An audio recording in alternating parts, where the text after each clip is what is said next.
They said something funny. Hello everyone!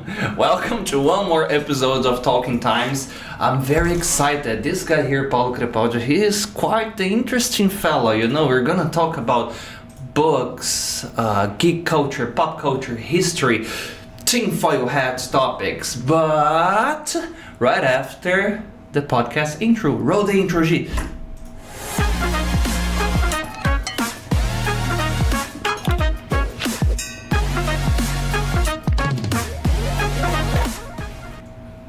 Hello, Paulo. Hey, Mike. How are you? I am actually worried because, you know, after this day, things are not gonna be the same, right? Really? Why not? Because we're gonna be friends. Oh, if I want to be your friend, you're I a cool consider guy. you my friend as already. Is us.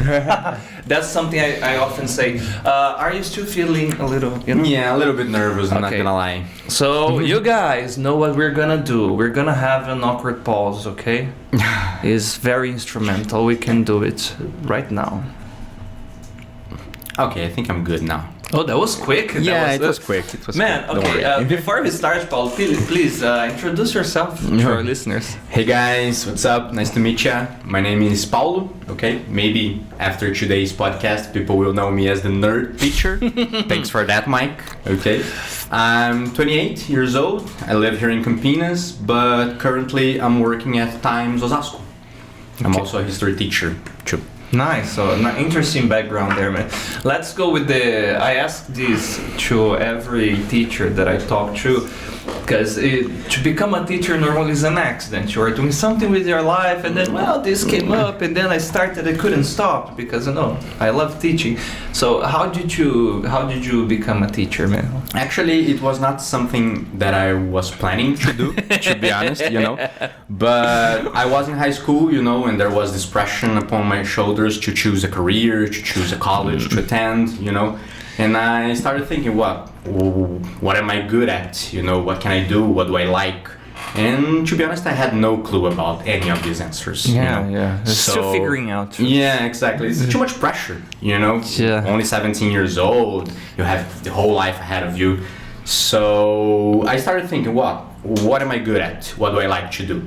My friends used to say that I was good in explaining subjects, not the ones related with numbers and exact stuff, you know, but history, geography, philosophy, sociology, you know. So I decided, you know, it was something planned. I was filling up my college applications and I was like, oh my God, what am I going to do for the rest of my life? Oh yeah, that's the worst that is happening. Yeah, exactly. We imagine like there would be no turning point in case it doesn't work well. And yes, exactly. It was pretty scary back then, you know. So I decided to apply for many different types of colleges. I applied for history, I applied for psychology, pedagogy, and stuff like that, you know. Then when I got the results, I decided that I wanted to take history classes. You know? It was pretty interesting. When you started studying history, what was the impression you had? Like you say, oh my God, this is what I like, or was more like, oh, disappointing? It was a little bit of shock. You know, because when you get to the college, you know, you think you are going to learn history the same way we learn at school, and it was completely different. You know, I risk to say that the history we learn at school, it's all bullshit. Can I say stuff like this in the podcast? Please do it. It's not gonna fuck up. It's okay. sorry. You know. No, you can curse. Don't worry. So the history we learn at school is completely bullshit. You know, we just learn something about famous names and important dates. We learn about the consequences of the history during the high school. You know, and when I arrived at college, we started to learn not about the consequence, but the process. You know, the causes of the changes around the world. Do you know? get a bit paranoid? Because I don't know, if you study how an event came to happen in terms of cause and consequence, you will be prone to see history repeating itself. History is always repeating itself. Oh, man. okay. Oh my tinfoil, please. Where's my tinfoil? We say that history is a cycle. You know, everything that is happening here now already happened before, and it will happen again soon. You know, that's why studying history is so important. We should study history more, understand our mistakes from the past, trying to avoid them in the future. You know, but unfortunately, we don't do that. You know, most part of people are not interested in this kind of stuff. Yeah. Unfortunately. So what was the event that for you was a surprise when you were in college, man? Oh my God. There are many. We are starting with the hard questions already, man. Jesus Christ.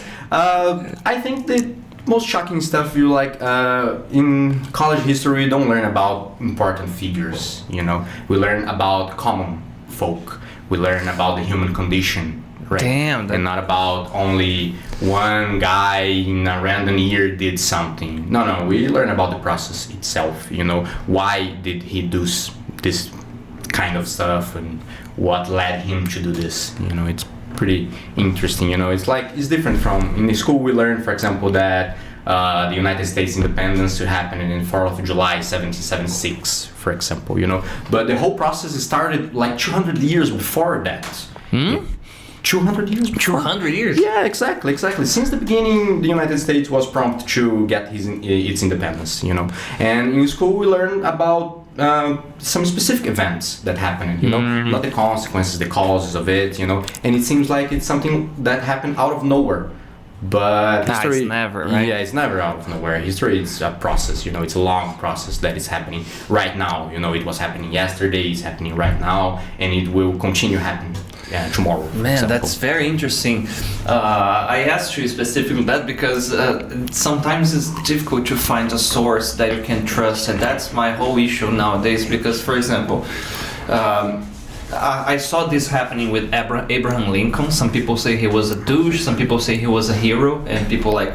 That depends of the point of view, man. This is what is very annoying. History is not something that you can say, oh, this is right, this is wrong. It always depends on the way you are looking at some event specifically. You know? So in philosophy, something that I love is the ontology and epistemology. Like when you study how do I know what I know is true?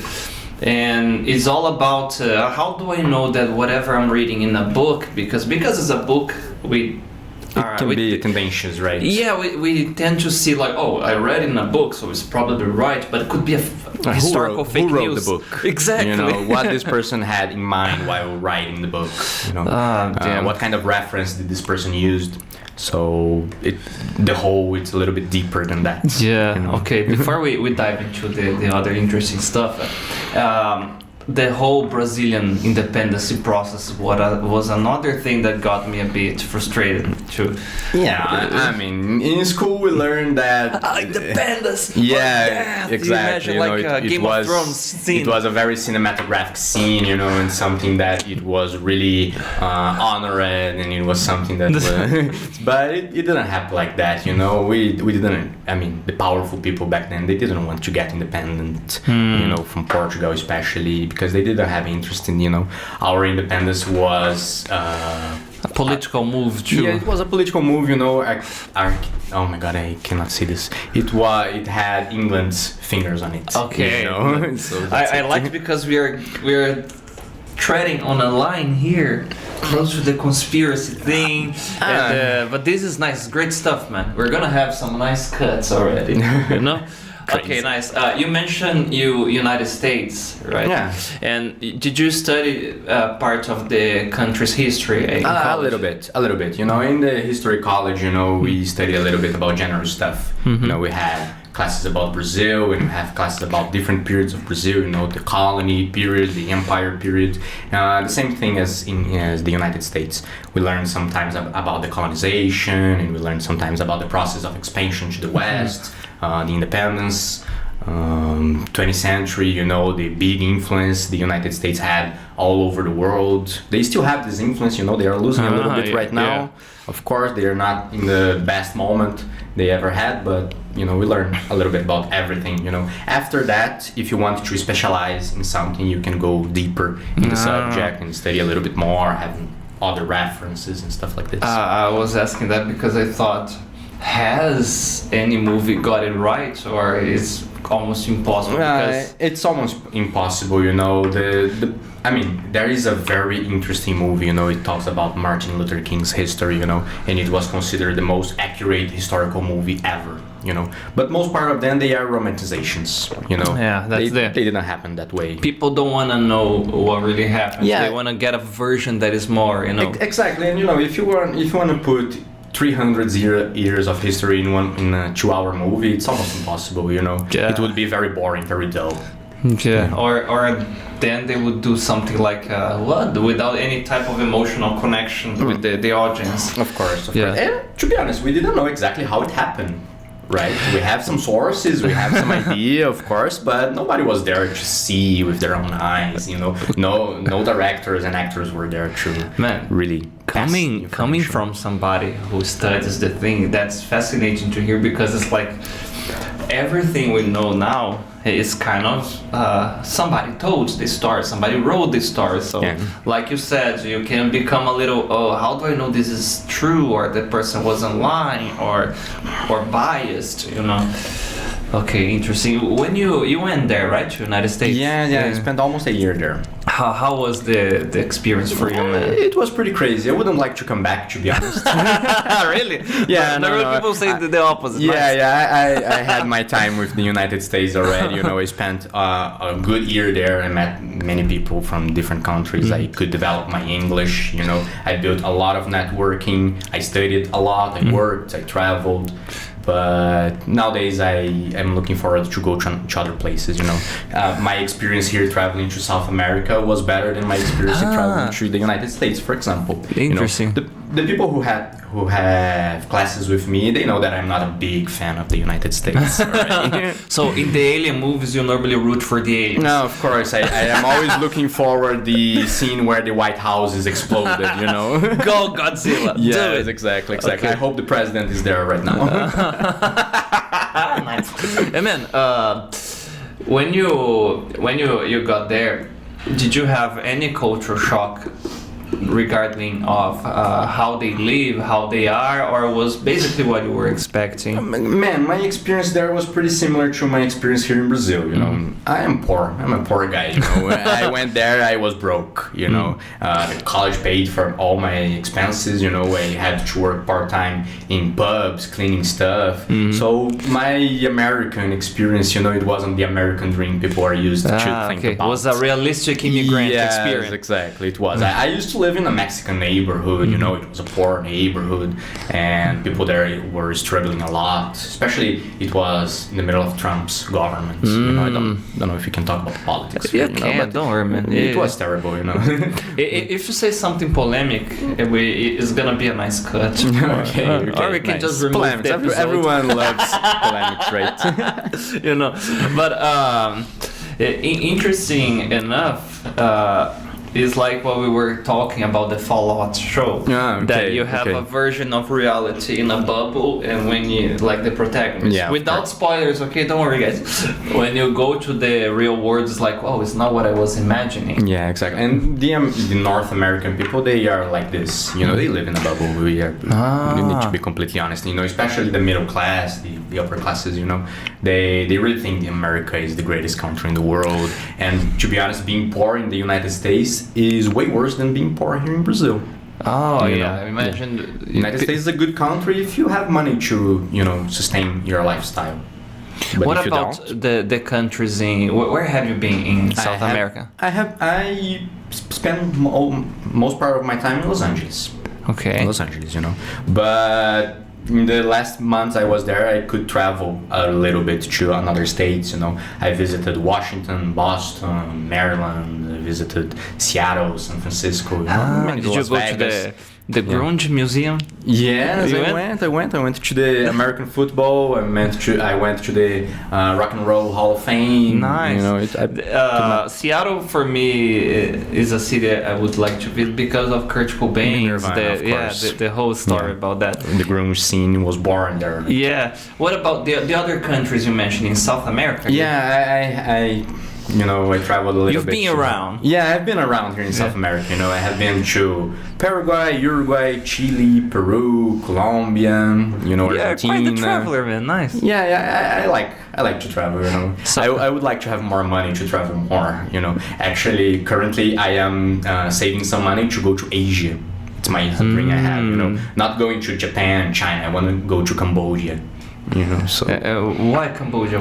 because What are in Cambodia, man, there is a very interesting monument, a very interesting temple. You know, it's very old. It's I don't know how to pronounce this. Actually, you know, it's Angkor Wat. No, actually, I'm joking. I have no idea. I don't know if this is correct. You know. It's Hokagaga. Yeah, but I like to go to historical places. You know, that's the idea. I like to go, I like to experience the culture, I like to learn about history, typical food and stuff like that. And I aiming for countries with a rich cultural history, you know. And Cambodia is one of these places. Cambodia, Vietnam, Laos, all those places from East Asia. The impression I have is they have a lot of spicy foods, yeah, they do. which is something that is very attractive to me. Have you seen those monuments? There is I think is a country in Africa. There is a statue that is gigantic. I always The biggest statue around the world. Yeah, and I think it's in Asia, man. I think it's Thailand, right? No, there is there, but there is one in Africa too. It's like you have these big monuments, and these I imagine would be a nice tour as well. Of course. Like you go to the Easter Island, you know. Sure, you know. And I would like to go to Mount Kilimanjaro in Yeah. Africa, you know, because of an Ernest Hemingway book. You mentioned Japan. If I went there, I would visit the One Piece character monument. There are a lot of statues there, right? Exactly. So, okay, how many years were you in the history universities for? Yeah, 4 years. 4 years. I started in 2014, and I finished in 2019, to be honest, right? Okay. I took a little bit longer to finish my course. And the aim was to be like a history teacher. Yeah, the first idea it was be a history teacher. You know, since the beginning I didn't want to become an academic. You know, it's not for me and to become an academic. I like to talk to people. I like to interact. You know, I like to pass knowledge. And the academy here in Brazil is not like this. And did you have any teacher who was an inspiration for you, man? Oh yeah, we always have teachers that are inspirations for us, you know, for the good and for the bad. Yeah. Before I became a teacher, I remember this guy, Teacher Mario. Teacher Mario. Yeah. Who? which Mario? Which Mario? The teacher, not the closest one. Okay. That Mario, yes. So, and he was always happy, you know. I mentioned him a few times here, and I said, man, whenever I teach, I wanna have fun, you know, like do the process in a fun way. That's why when I started doing the pedagogical training we do here at times, I really liked the neuroscientific aspect because you learn how the brain works and you can actually make the environment fun. So you were, just so I can create a timeline, you were there in the studying history. How did you become an English teacher? Oh man. All right. Yeah, I mean, being a teacher here in Brazil is not for amateurs. Yeah. Let's be honest, okay? I had plenty of experience teaching in the public system, you know. And being a teacher in the public system it's hard. Forged in the fire. Yes, exactly. Sometimes you need to work at 3, 4, 5 schools, different schools in a week, you know, get many classes to get a decent salary. I'm not saying a good salary, a decent salary, you know. And it was very exhausting and frustrating sometimes, you know. So I had the opportunity, I was working, then the pandemic came, I was unemployed during the pandemic, you know, and the opportunity to teach at times came up for me, you know. I wasn't giving much importance to it at the time, I'm gonna be honest here, but I needed money. Right, I didn't have experience teaching English. You know, the first time I had an interview, I told the coordinator at Times Hortolândia back then, you know, I don't know how to teach in English, but I know how to teach. If you give me some time, I can learn and I can be good at it. That's probably why you got the job. I had something similar too when I was doing my interview a few years ago. Yeah, I remember I thought, man, all the other candidates are better than me, like teaching for 10 years. There was this guy, he lived in London, was like, because you blah blah blah, so man. And then I just did this. At the end, I went to the coordinator and I said, I really want this job. If you give me, I won't let you down. And I'm open to learn. It was pretty much like this. Yeah, it was on a Saturday. On Wednesday, she called, Mike, let's work. And then I thought, she really liked me. Or maybe the other guys said no. Why not? I don't know, man. For me, teaching changed everything. Starting with my social skills, because you had to connect to people, right? How did you change after you started? Oh my God, man. In the beginning, every time I stepped into a classroom or I turned on my camera, I had to fight a lot against my anxiety, like I'm doing here right now, I am, shaking right now. But it gets better over time, you can have more perspective about other people. You meet people from different walks of life, different experiences. Here at Times School, you have contact with students of all ages, so you need to adapt yourself, you need to adapt the method to the students' needs, so the capacity of improvisation, I think it's a good skill you need to learn when you become a teacher. Empathy, of course, you need to understand the students' pace, you need to go on their own times, so I think these two characteristics here I developed a lot since I became a teacher. We are in the Geek month, and you have done something that I like to do, man. You use geek stuff in your classes, yes, correct? I do, yeah. Before you go there, let's make people curious. Let me take a look. There's here. A chat. Yeah. What's up, chat? Hello, Eloisa. Hello, Mauricio. Hello, Gustavo. Hello, Alan. Hello, Mauricio, Fabio. Eloisa, these are my friends. Nice. Eloisa is my wife. Nice. Shout out to you guys. Hi, Marcos. Hi, Henrique. Okay. Mauricio sent a question already. And in college, what's the best book a professor told you to read? Oh my God. Why is Lord of the Rings? I didn't read Lord of the Rings in college, I'm sorry. It was way before that. But the best book I've read in college, I don't know the name in English, it was called O Queijo e os Vermes by Carlo Ginzburg. Queijos O and... Queijo e os Vermes. Okay, that's an interesting title. Yeah, it's an interesting title, exactly. The first time the teacher told us to read it, I was like, oh my God, it must be a terrible book, but it's pretty interesting, It talks about the process, the Inquisition process and judgment of a guy in the middle of the 15th century in Europe. It was pretty good. There is a lot of fuzzy things involving this period too, because some people say that it was not that bad. No, it was awful. Yeah, and so like burning people in stakes and stuff. Yeah, it was awful. It was awful. People used to die for cutting their fingers in a piece of paper.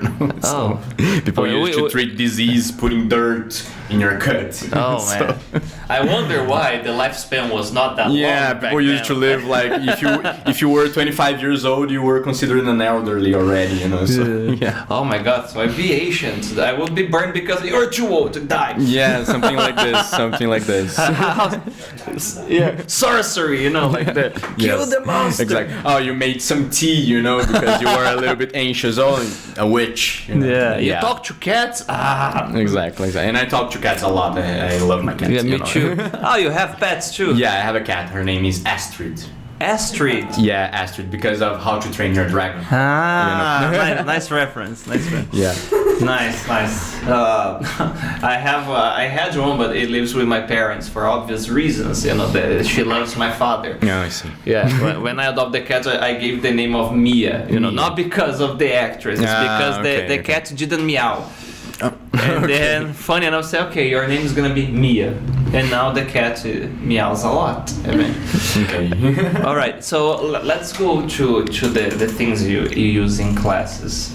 How do you adapt, man, history and geek stuff during your English classes? Man, I used to take for example, I created a great class about cyberpunk. 2077, nice. For example, and I was like using cyberpunk reference to ask the students if they think that artificial intelligence will overcome humankind in the future, or if they had to choose one part of their bodies to replace for a machine, what kind of part they would choose, The guys always answer my arm. Yeah, your they arm. They think of Jax from Mortal Kombat. Yes, exactly. But they don't think about that. Your arm is a metal arm, but the rest of your body is not. So your shoulder probably will not handle your metal arm if you make a lot of strength, for example. Yeah, you need to work out your shoulders daily. Exactly. Or maybe because of guts too. Yeah. It's just the forearm.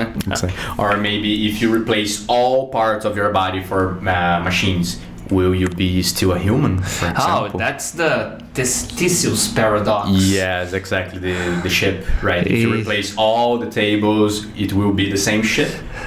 I don't know. I don't know. That's a philosophy question. Faustão is not out because of the organ replacement. Oh, Faustão exactly. is not Faustão anymore. Exactly. It's like Ghost in the Shell. Have you ever watched Ghost in the Shell? I need to. There's a character in Ghost in the Shell, and her body is entirely a machine. Only her brain is still organic, And she's always fighting with the thought that, am I human or am I a machine? Yeah, that's we talked a little bit about this last week when we were talking about conscious, but that's the thing. What makes you to be you? If it's exactly your memories, information. Memories can be implanted. Exactly, or something. It can be forged. You can. Or if you have this essentialist view that maybe we have a soul, for example. So you can replace all parts of the ship. Whatever makes the ship would be actually the history regarding the people who are in the ship. I guess I don't know if that's how they solve the problem. For example, one example that you can give is like this. Imagine this is the last mug. Okay, this is the last mug that Michael Jackson had drunk something. Now the essence of the mug is related to the history of the mug. Yeah, it's not exactly a common mug anymore. Right? Yeah, so if I replace all the atoms of this mug, it's not those atoms who had touched Michael Jackson's lips. Yes. Yes, exactly. So I don't know, it's something there. But which class you have made, man, that you got really happy at the end? Because I had one that is with The Walking Dead. How to Survive a Zombie Apocalypse by teacher Maick. Okay. Have you made something that's, oh my god, this is gonna be amazing? The class I'm most proud of, it was a class based on The Godfather. Oh, to be honest. Send this one to me, man. Yeah, of course I can. Yeah. I can. I was establishing a relationship between the difference with respect and fear. In the first scene of the movie, Don Corleone is talking with Bonacera about his daughter. You and I asked even the students, the courtesy to call me Godfather. Exactly. You don't ask with respect. Something like this. And I asked the students, do you think Bonacera respects or he fears Don Corleone? Because it's a little bit ambiguous. He's asking some help, but he's in the beginning, at least in the beginning of the scene, he was asking as an equal, for example. I have something to offer to you. In this case, it was money. Don Corleone was very upset about this, but he was asking a favor. He was something like, I owe you something, you need to help me. In the whole family stuff, they really take it serious, the hierarchy there. Yeah, of course. So you are talking to Don Corleone, so he said, man, I need you to be my protector, blah blah blah. Exactly. It's a different frame. Exactly. Right? I am willing to pay you money to kill some guy for me. Yeah, I'm not your. We are not related. I am here to paid assassin. Yeah, I'm here to hire you to do something for me. But in the end, after that monologue, that amazing monologue with Marlon Brando, people said, maybe in the end he was afraid. He was like selling his soul to the devil. Or something like this. It's a nice movie. And why this is a movie that you think it's such a success, man? Oh my God! Why is Godfather a success? Jesus Christ!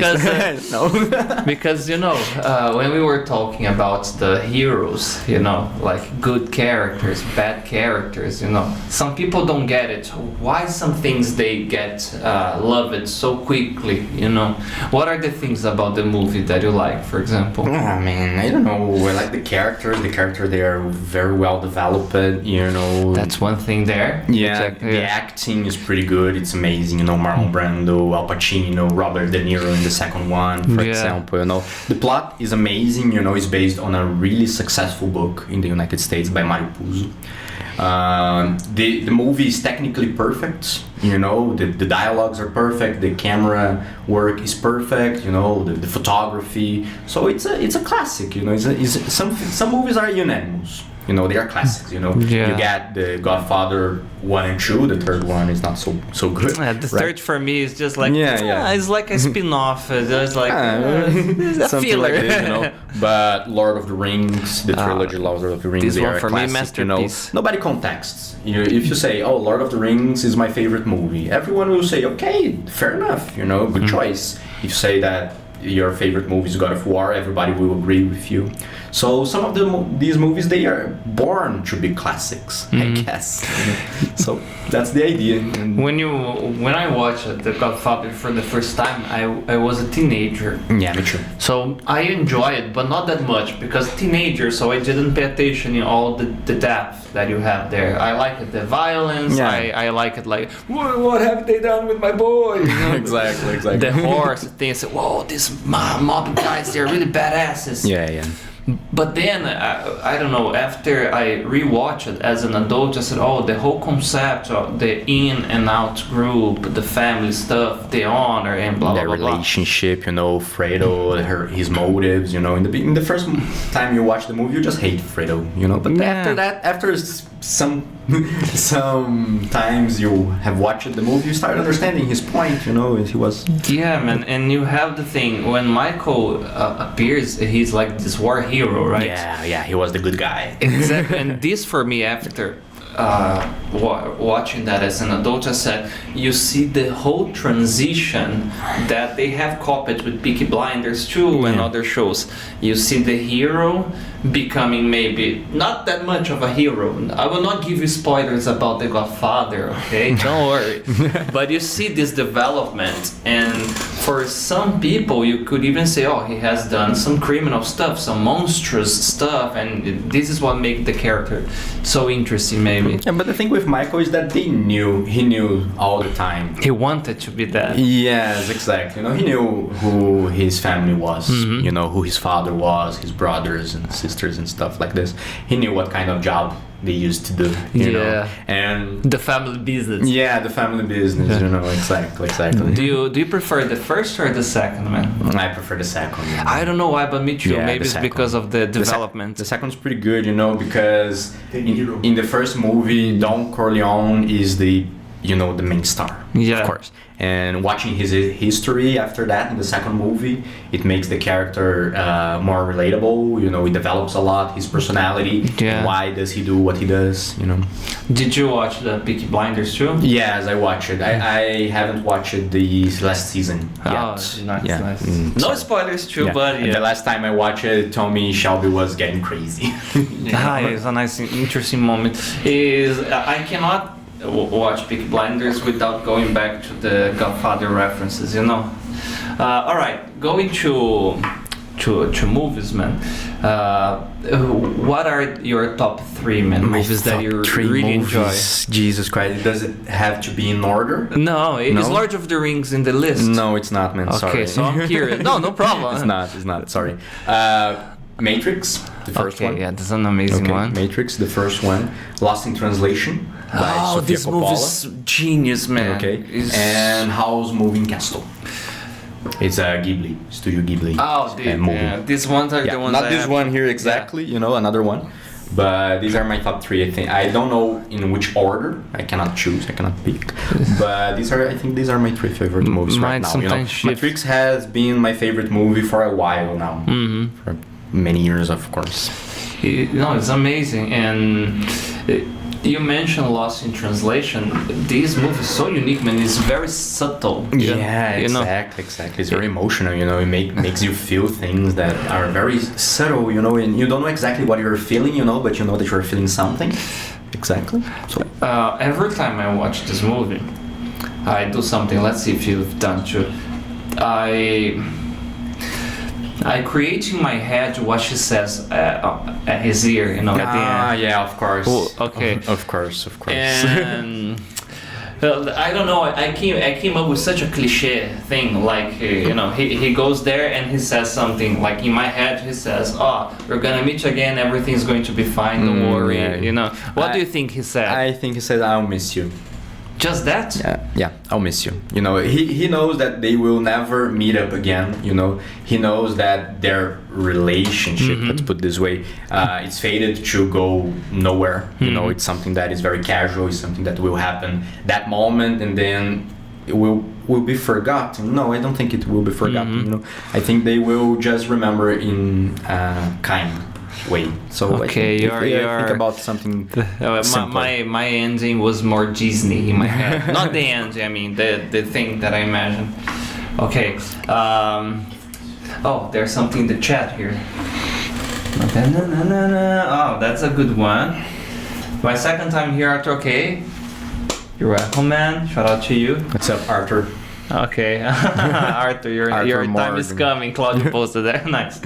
Okay, Gustavo asked you, Paulo, what's your favorite game and why? I was waiting for this. We were talking about this before the podcast started. You know, my favorite game is Skyrim, man. My favorite game is Skyrim. I love RPG games in general. You know, I like the freedom they give us to trace our own path and to do whatever we want, whenever we want. You know, so and in my opinion, no game does this better than Skyrim. You know, you can literally do whatever you want. You can forget about the main quest line. Just explore the world, you know, and see what is coming up in your way.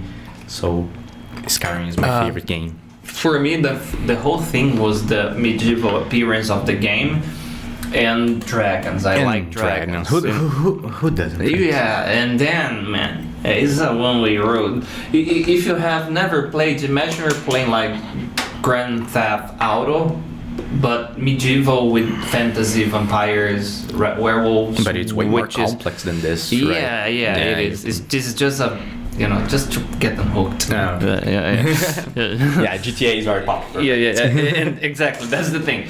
And it's so relaxing. Like you do something similar, right? Like I get the horse there. And then I just enjoy the soundtrack. I go there like, oh, I'm gonna go to that mountain. I like to observe the sky while I'm riding a horse. It's like a therapy. Like this. Yes, exactly. And then eventually an ogre or some guys try to rob you. Dumb level 2 theft. Oh my god, you're gonna die at one punch. And you are like level 80 and the guy is like, and you are like, okay. Yeah, sure.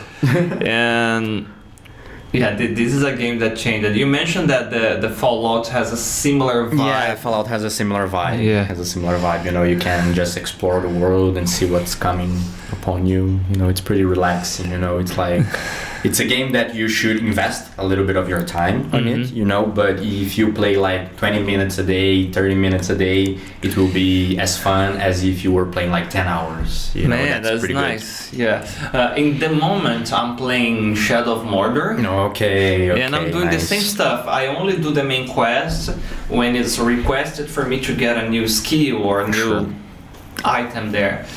But killing orcs is quite fun. Yeah, of course. You know, it is. Orcs are the most rateable race in all over the fantasy universe. Unless you're playing World of Warcraft and then you go for the hordes. You know, that's also if you are a fan, you know, I'm not orc-phobic. But the orcs in Lord of the Ring, they are kind of douchebags. So they have it coming. And man, what are your top 3 about games now? Skyrim is the best one. Skyrim is my first one. Okay. Recently, I am playing Red Dead Redemption 2. This is beautiful. It's a masterpiece. It's amazing. Have you cried already? Sorry? Have you cried already? Oh, yeah. I spent the 60th chapter crying the whole time. Exactly. I don't know if it's my favorite game. You know, it's one of my top 3 favorite games, but it's pretty good. It's pretty relatable, and I'm playing it right now. So it came to my mind. But Fallout 3. I will play. I will get this month. I like very much. You know. And Shadow of the Colossus. Man, this one I tried to play in the emulator that I mentioned to you, but the graphics, they were not that great. I will have to there is figure it out. Remaster right now in the PS4, PS5. I don't know exactly. And it's amazing how free you are in the game too. Yes, exploring and stuff. You know, and it's heartbreaking. You know, the end of the game is heartbreaking. It is. Yeah, it is. I'm sorry for the spoiler. No problem. I don't have a problem with this. Okay.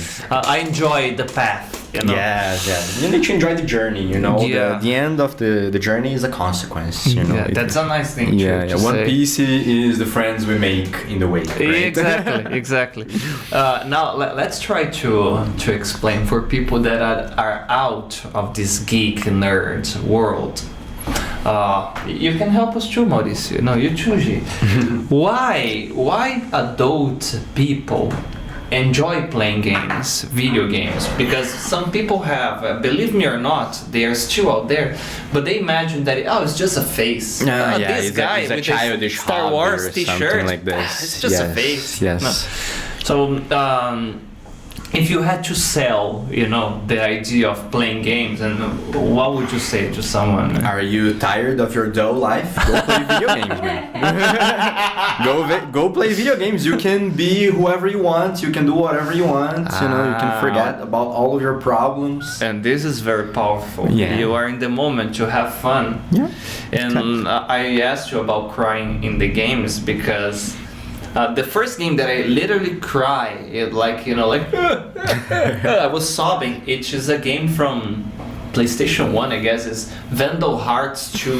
I have no idea. It's a very basic strategy. It's Yeah, a like strategy game? you Nice. have the stabs and then tick, tick, tick, and then you attack. But this story is so interesting. The hero's journey, classic too, and you have a lot of inspiration now. You are the second guy in 2 weeks to Bruno last week said about Cyberpunk too. Nice. And you Cyberpunk's have a all pretty these good game. discussions that sometimes it's tough to talk with on your daily basis or on a dinner table with your family. And then you have the game that you have, maybe this is the path or maybe it's this one, you know.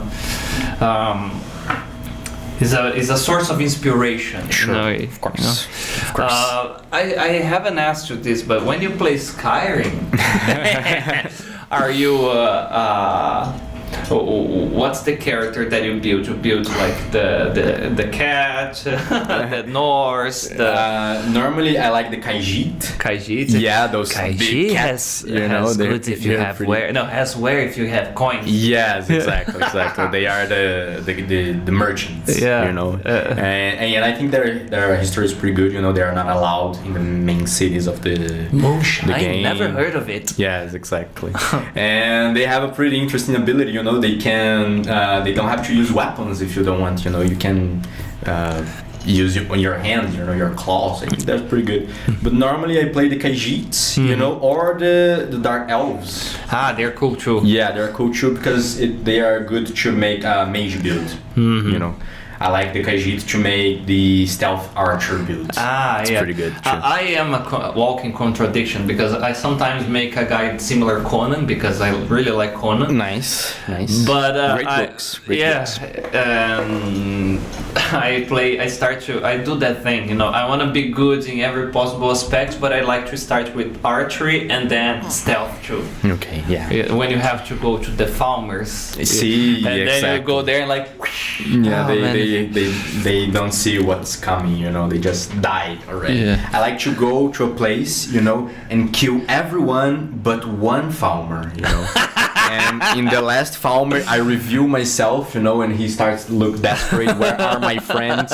And I am like, they're all dead, man. It's only you. I feel powerful in this situation. And when you finish the thing, you said, okay, level up, time to build up my character. Yes, exactly. It's pretty good, you know. I think that the thing about Skyrim is that the more you practice something, better you become, you know. And you don't see this in a lot of games nowadays, you know. Normally you kill a bunch of monsters, get some XP points, and put it in an attribute you like. Do you in get- Skyrim it's more natural, you know, it's fluid. Yeah, some people they complain about the fighting playability there because nowadays everything is like roll, attack like the Dark Souls style. Does it bother you, man? This type of I to be honest, I don't like very much Souls-like. You know, I like play video games, but I'm not very good at playing video games. Being honest here, okay? I'm not very good.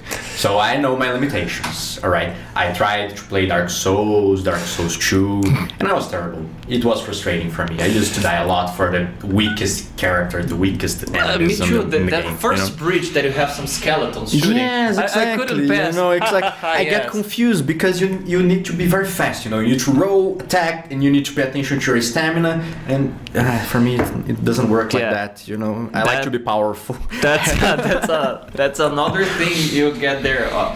The motivational aspect. Yes, exactly. I'm not playing a game to get stressed. I'm playing a game to unwind. That's the opposite. So I like to feel good when I'm playing. The same. If I see that the game is too hard and I am stuck in some phase, I just drop it. Just drop. No hard feelings. You know what else you can do, Paulo? Cheat. Yes, you can cheat. The students can cheat on the test too. Do you say that for them? No, but I was doing this rushing gameplay on Resident Evil 2. Yeah. But in the emulator, the FPS were a little faster. I see. And then, man, let's do the unlimited bullets here. Unlimited ammo. Yeah, man, it was so fun. Yeah, it was like in GTA San Andreas, infinite life, infinite bullets, infinite money, the cars can fly. So that's it, Man, there is a very interesting question here from Miguel. Okay, there are a lot of interesting comments here. I will read them all, guys. Don't worry. Okay. Willie said that Matrix is my favorite movie too. Okay. Nice, good choice. Marcel asked you, who is your most loved comic book hero? Oh my god. It's a good one, Marcel. It has to be a hero? It could be a character in general. Okay, if I had to choose a hero, it's not exactly a hero, but I would choose Batman. Okay. Not exactly because of Batman, but I really like Batman's villains. Oh, yeah. I really like Batman's villains. They are very well developed, their motivations, they are well defined, they are willing to cross the line to do whatever they want, You could see some psycho in reality that would do that too. Oh, yeah. Because, for example, it's more difficult to imagine a Thanos in real life. No, of course, but it's easy a Joker, a Riddle, it can happen. Yeah, of course, it can happen. Batman is not Batman itself, but the world where Batman was created is a relatable world, So I guess this one here. Okay. If I am talking about something a little bit out of the mainstream, not exactly out of the mainstream, but I would say Hellboy. Hellboy's comic books are pretty good, man. The movies are, The ones with the first two I enjoy. The last one that is the guy Harbor. I forgot his name. The guy from Stranger Things, right? Yeah, that guy. I couldn't. It sucked. Yeah, exactly. Thank you. Yeah. Okay. Paulo, if you have a great taste for games. Okay, Skyrim is amazing. I could spend hours playing. Yeah, nice. Willie said here. Skyrim is amazing. I like Red Dead Redemption 2. That was Gustavo. Okay. Thanks God for the Red Dead Redemption 2. Yeah. Thanks God for that. The only thing with the Red Dead Redemption 2 for me, I think it's too slow. Everything you do, there is a cut scene of your character do. I know that the idea here is trying to be as real as possible, but when you kill a bunch of guys and you want to loot them, for example, you have to go one by one, and the Arthur gets the body and search on the pockets, and then you have to go to the other one. You don't have like a quick way of doing it. Yes, exactly. Okay. This doesn't happen in the online though, but the online doesn't have the story experience, right? Yeah. I got curious about Lost in Translation. Marcel, you enjoy, Yeah, Marcel is more like a trash 80s, 90s terror movie, but this movie is very subtle. Yeah. It's funny to show in an English class. We had a movie class with this movie. Nice, send me. We were presential, and we were talking about language barriers, you know, and the thing that happened there. You have the age, the profile. He's in Japan, and The all of that. references, right? Yeah. Experiences. Okay, that's one food for thought here. I really asked you, Paulo, if you could rewrite a chapter in history, which one would that be and why? That's impossible to answer, man. History doesn't work with if. Okay, there's no ifs in history. History happened. Okay, it's already past. Okay, so if I could kill Hitler when he was a baby, how the world would be? I don't know, man. Maybe a new Hitler would just... Yeah, maybe a new Hitler would just pop up.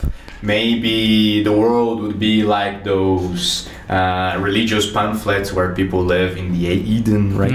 But it's impossible to find these things out, you know. When you think, I want to change something about the past, you think about tragedies. Normally, right? If you are a good human being, you think about tragedies. But it's impossible. There's no ifs. You know, there's no ifs.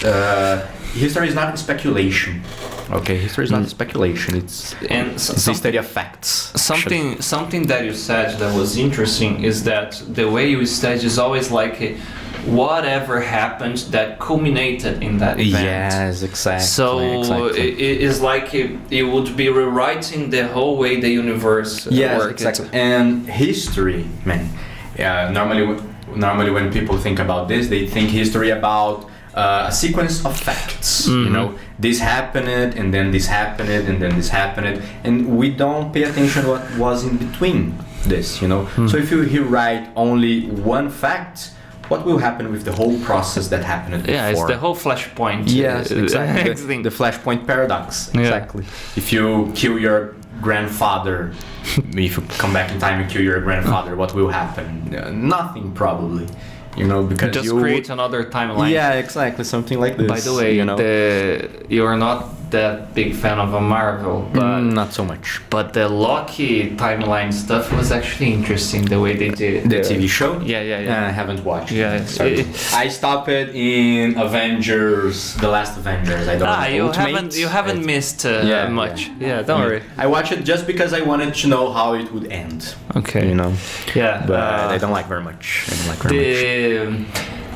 Something that we were talking a little bit before we started the broadcast, but the way movies are made, you know, and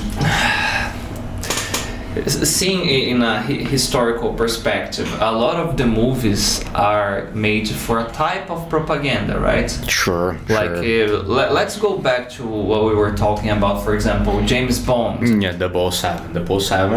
It's the perfect example of how the Western media used Hollywood and movie productions to incurs a type of thought in the public's minds. You know? Yeah, my comment was James Bond is like a Christian Grey for boys. You know, like nice gadgets, a lot of money, knows how to fight, get all the pretty girls in the movie. And he's the perfect guy. Yeah, you know, he's the perfect guy. He was created to be an inspiration for all the men. You know, how men were supposed to behave, what men are supposed to do. You know, so movies are propaganda. And still nowadays, you know, they are like commercials. You know, but they are like longer commercials, more expensive commercials, but they are used to pass an idea. All of them, you know. If we're watching Sharknado, for example, there's no idea behind that. You know? Or maybe I don't know. I don't know. That's too abstract for me. You know, I like to talk to thinking are we facts. changing nature that a shark like that could pop up? Yeah, you know? I mean, the climate changing is happening so fast that hurricanes can, you know, lift sharks nowadays. Oh, Sharknado, yeah. Sharknado. I would think about the one with the Megalodon. Yeah. But the things that makes we love movies, of course, we got thrilled. We have the whole inspiration thing, you know. But I like to see the trends too, you know. Like I mentioned Independence Day for you. Like you have like, oh my God, elections are coming, something's gonna happen. Let's make a movie about aliens Why not? invading, and then we save the world and all of that. Yeah, sometimes movies can be used to I don't know, to catch the audience attention to other matters, not the important ones, for example, you know. So if you create a movie about aliens invading the USA in the year of election, you know, what kind of thought you want to incut in people's minds, you know? The idea that the aliens are attacking us because we are the most important country, because we are the most dangerous country, the richest country, I don't know, and if we don't stick together, we are going to fall. If we don't stick together, we are going to fall. Yeah. That's the whole thing. Or when I started watching The Walking Dead, for example, The Walking Dead's a pretty good example. and I started to think, it's not about zombies at all. It's about human nature in terms of are we good, evil, or immoral? Because there is a point in the show that the real danger is not zombies. The guys are so used to killing zombies, they see a zombie, they do like... Yeah. The Get out idea of is here. to observe how humans would live in a world without a society, you know, with And- rules and with norms, with moral. And extremely scarcity. Like I save my own ass or I help my neighbor. Is the whole thing about game theory. Yeah. Is like it depends on how many rounds of game you have. If I know I will meet you again, I might as well be a nice guy to you now. If I know I will never see you again, what incentive do I have to be a nice guy? Yeah. You know, you see, What's up for me, right? Yeah, Why it's- should I help you? Exactly. Are you a Star Wars fan, Paulo? Yeah, I'm a Star Wars fan. I like Star Wars, you know. Yeah. I'm not crazy about it, you know. There's a question here. How did you celebrate the May 4th? I didn't. I didn't. You know, I like the movies. Okay, the movies are pretty good, especially the episodes 4, 5, and 6, of course, right? I read Ahsoka's book, for example, because she's a character that I love very much, you know. But I'm not obsessed with it. I'm not obsessed. And what would be... That's the thing with Star Wars fans that is funny. I love to poke this. What is the best way to watch Star Wars? You go to the prequels, 1, 2, and 3, 4, 5, or 4, I like 5, to follow 6? the order. You know, especially if I am presenting the universe to someone, I like to follow the order. 1, 2, 3, 4, 5, 6, 7, 8, 9. 9? Yeah, 9. Okay. The last one was so Then- forgettable. So... Well, there's a 9, right? Yeah. 9th I one. think there is a 9th movie, but I'm not sure, you know. But I think I'm a historiographer, you know. So I like to start from the beginning. Okay, which character there? You mentioned Ahsoka. Ahsoka is my favorite character by far. You know, by far. I love Anakin because he's very yeah. stupid, you know? Yeah. But that's the thing. I like characters that are relatable. For example, there is this guy, Bernard Cornwell, and he writes the Last Kingdom. The Last Kingdom, yeah. Uhtred, he does a lot of the Uhtred things. is dumb. Oh my God. Exactly, but that's the thing. So am I. So maybe I feel represented, Uhtred you know? is young, you know, he doesn't think a lot before acting, and Yeah. that gets him into a lot of trouble. So, yeah, That's it's another relatable, I thing. understand. Unfortunately, Paul, you see, we are running out of time. Really? Already? Yeah. That's what she said, you see. And What time is it? I know. Time flies, man. You know? Damn. And Okay. Is another thing, just to finish with the cherry on the top of the cake. Guts is very stupid too. Yeah, Guts is very is stupid, but he's blinded by hate, man. Exactly. He I just understand. wants revenge. I know. Yeah. The whole "don't touch me," man. When you But there is a Yeah, reason. exactly. There is a very hard reason. and you when know, Casca difficult said it, that's why you know in that very reason. Yeah, in that It's very amazing. moment, you know. if you have the stomach, You can read Berserk. Is nice. I recommend. Yeah, it's very violent. You have a lot of things, but man, the things the discussion you have there when he starts. The violence is a plus. Yeah, you know, about the philosophy involved. It's pretty deep. Yeah. All right, let's finish with something like this, man. What are your recommendations for our students, people watching us? You know, you gave some nice one. Lost in Translation is not very popular, although it's a masterpiece. You know. People that want to start get inside this universe and maybe think, what would you recommend? Can I recommend anything that I want? Yeah. Okay. Oh I love the suspense. That's a big responsibility, you know. So, if you are trying to get inside this universe and learning English at the same time, I recommend you guys to read Frankenstein. Ah, okay. Okay, Frankenstein is my favorite book of all times, and I really recommend it. It's not a long book. I only watched the 32 movie, you know. Yeah, okay. I love the movie. Pretty good. It's not based on the book. You know, it's based on a play, actually. But I recommend Frankenstein if you want to read a book. Okay. If you want to play a game, I recommend God of War. I recommend God of War. Why?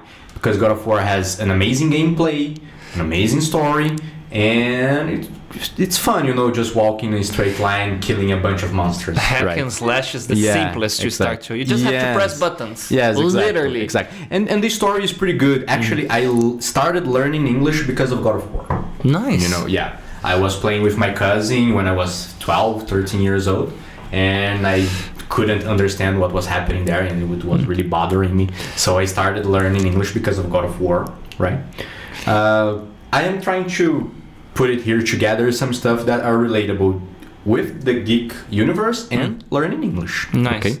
So I recommend Frankenstein. I recommend God of War. Okay. And if you want to watch a really good TV show, I mean, not exactly really good TV show, right? An average TV show. The first 2 seasons are pretty good. Black Mirror. Ah, yeah. Black Mirror from Netflix. The first 2 seasons, the ones that Netflix didn't produce. They are pretty good, pretty amazing. It's an anthological TV show. You know, it's relatable with our reality nowadays, how technology impacts in our lives. It's not a very difficult language they use there, you know. So I think it's amazing. And comic books. Batman comic books, Spider-Man comic books, whatever you like, man. Comic books, they are really interesting to learn English because they have the imagetic resource. They help the students to understand what is happening in the story. They use a very simple language, you know, it's a language that talks with students from different levels. They use slangs, they use common expressions, idioms, and it's interesting to immerse yourself in the language. So I think these ones here. You mentioned Black Mirror. I love the episode Nosedive. No, yeah. The whole Instagram, the TikTok whole thing. Instagram is related. We had a class about this episode a few weeks ago in my school. Nice. You know, I like very much the first episode, the one that Prime Minister needs to fuck a pig. Man, you know? that one. Yeah, it's pretty good because this one I can imagine happening like tomorrow. Yeah, it's pretty good. Thank you so much, Paulo. Thanks, man. Here, man. It was a pleasure to be here. Okay, I hope people from home liked our little talk here. And we will talk about Berserk after we read the other chapters. Nice. Guys, thank you so much for being here. Okay, don't forget, we are already on Spotify. Follow us there, okay? Subscribe, like the channel, and next week I hope to see you here, or maybe here, you know? Why not? And have a nice one. Bye, guys. Bye-bye. Thank you very much. Nice to meet you all.